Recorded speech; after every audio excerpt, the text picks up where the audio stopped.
Well, good morning. I don't know if any of you have been having the same conversation as we have in our household every single Sunday morning as we sit upon the sofa. Do you not think he'd make at least a little bit of an effort to get his study tidied before he starts this thing? No, I think that's his study really tidy. That's probably the best it's ever looked. Well, 6 weeks or whatever into lockdown, and our house is definitely not fit for any interior scrutiny on the television. So we're taking no chances, and I've been sent for an outside broadcast. And for me, I think that's really very appropriate. Of course, God is everywhere. He's always there, and we can speak to him at any time and in any place. But for me, when I really want to hear from him, when I need to be heard, invariably it is to here that I come, to Redburn Country Park. Paths that I've walked since I was a child.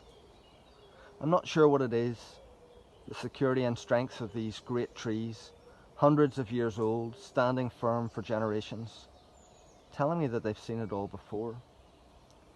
Or the fragility and yet certainty of the changing of the seasons. Bare trees which have stood cold and dormant for months, giving forth hopeful buds. Another month passes and in the forest overhead every shade of green can be seen. And as the summer warmth gives way, greens turning to gold, red and brown, above and in the fallen leaves, lining the paths below my feet. Come here today and the hillsides are carpeted with beautiful bluebells, and to see it is food for the soul, heart-achingly beautiful. And sometimes, as I'm wittering on in my prayers, I can sense God saying, "Hush, it's my turn."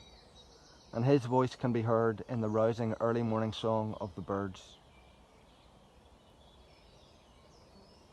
So if you're not going out much these days, take this walk with me. God's handiwork is still here, probably even prettier than you remember, and it will still be here for you when you are free in lockdown liberation.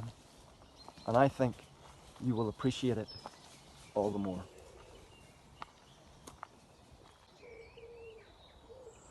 So this is a walk I try and take every week with a friend from Kirkpatrick. We meet at 6 any morning that we can manage to scrape ourselves out of bed, to exercise, to take the dogs out and to put the world to rights. We chat about our families, problems at work, life in the church. And when all the hard work has done, the slog up the hill is over and we're on our way down, beginning to think about breakfast, getting the kids out of bed and getting on with the day. But before we round this corner and set upon this view, we take a moment to stop in our tracks and to acknowledge that actually we are not going to put the world to rights. We don't have all the answers. And we humble ourselves before the living God and ask that he would be in all and through all that goes on in our lives. So I invite you to stay the moment here with me and pray as we look out across Belfast, our city of love. So Father, as we look across our city, we acknowledge nothing is perfect. There is always a crack in everything, and that is where your light gets in. So normally when I look out in this view, I see boats coming and going, planes ascending and descending, the hum of traffic on the Sydenham bypass. It's beautifully quiet today, but the quietness reflects people not going up and out to their places of work, tourists and visitors not arriving to stay in hotels and eat in restaurants, the disruption of income and the purpose for so many, genuine fears about how we are going to make ends meet. Lord, as the cracks appear, may your light get in. You're the God who cares for the sparrows and so beautifully adorns the lilies of the field. Have mercy, Lord. Give all their daily bread, we pray. We look across the city and see homes spread out below.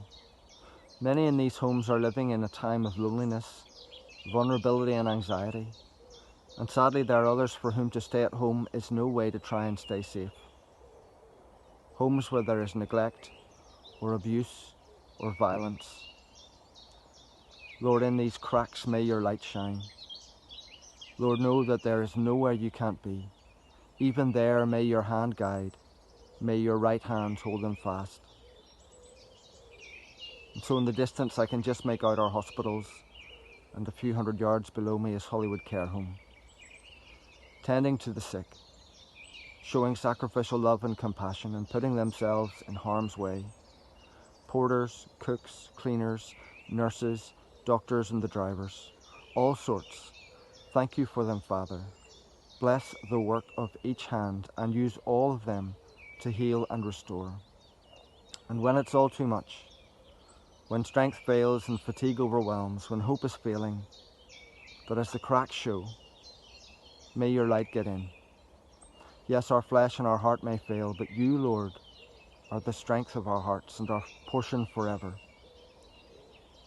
Father, help us to imitate you as we feed those hungry for bread, for justice, for companionship, for forgiveness, for alternate ways of living in this world. Give us your words, equip our hands and guide our feet.